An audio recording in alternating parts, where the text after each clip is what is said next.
Barbie Forteza kinilig sa naging pag-uusap nila ni David Licauco, buong detalye alamin.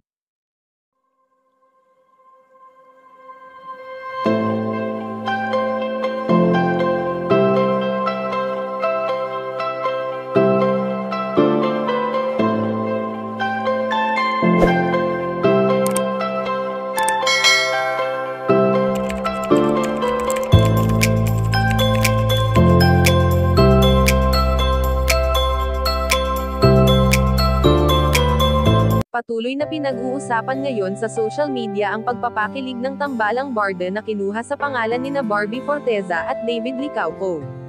Sa tuwing nagsasama ang dalawa ay kitang-kita sa kanilang mga mata ang saya na hindi kailanman nila ikinaila, bagkus ay palagi nilang ipinapakita at ipinaparamdam sa isa't isa.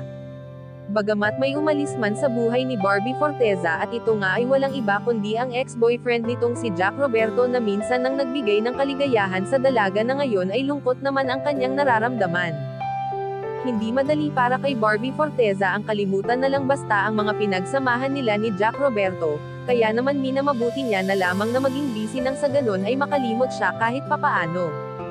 Sa sitwasyon nga ngayon ng dalaga ay talaga namang nandyan palagi si David Licauco na handang samahan at suportahan si Barbie Forteza sa mga nais nito sa buhay. Kaya naman ayon sa aming impormasyon na nakalap na sa naging pag-uusap nina Barbie Forteza at David Licauco ay kitang-kita ang ngiti sa mga mata ng dalaga na halatang kinilig sa ginawang pagkanta ng binata.